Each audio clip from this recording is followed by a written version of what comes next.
தலைவர் அவர்களே, அந்த மருத்துவமனையில் இருந்தவர்களுக்கு தண்ணீர் பாட்டில் கொடுத்ததை ஒரு அரசியலாக சொன்னார் மாண்புமிகு எதிர்க்கட்சித் தலைவர். அந்த சம்பவம் நடந்த நள்ளிரவே மாண்புமிகு அமைச்சர் அன்பில் மகேஷ் பொய்யாமொழி நாங்கள் எல்லாம் அங்கே போய்விட்டோம். அந்த நேரத்தில் ஊரே பயந்து போய் கடையெல்லாம் மூடிவிட்டது. அந்த நேரத்தில் எந்த கடையுமே இல்லை. அங்கே இருந்தவர்களுக்கு குடிப்பதற்கு தண்ணீர் இல்லை. எனவே மாவட்ட கழக அலுவலகத்தில் இருந்த தண்ணீர் பாட்டிலை அன்பு சகோதரர் செந்தில் பாலாஜி எடுத்துக்கொண்டு வந்து கொடுக்க சொன்னார். இன்னும் சொல்லப்போனால் அந்த படுக்கையில் அங்கே இருந்தவர்களை நாங்கள் பார்க்கின்ற போது ஒரு 10ஆம் வகுப்பு குழந்தை அங்கே படுத்திருந்தார். அந்த குழந்தை வந்து மாயனூர் டோல்கேட்லேருந்து வந்தேன்னா காலைல 8 மணிக்கு வந்தோம்.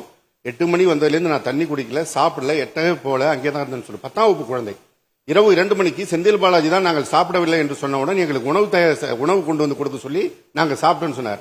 தவித்த வாய்க்கு தண்ணீர் கொடுப்பதையும் உணவு கொடுப்பதையும் கூட அரசியலாக பேசுவது மாண்புமிகு எதிர்க்கட்சி தலைவர்.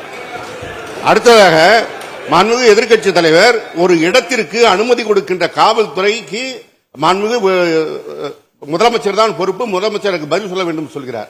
ஒரு இடத்திற்கே பொறுப்பு கொடுப்பதற்கு மாண்புமிகு முதலமைச்சர் பொறுப்பு என்றால் வெட்ட வெளியிலே வாகனத்தின் மீது உட்கார்ந்து நெஞ்சுக்கு நேராக துப்பாக்கி சுட்டாரிலே தூத்துக்குடியில அதுக்கு அவர் முதலமைச்சராக இருந்த ஒரு பொறுப்பு இல்லையா?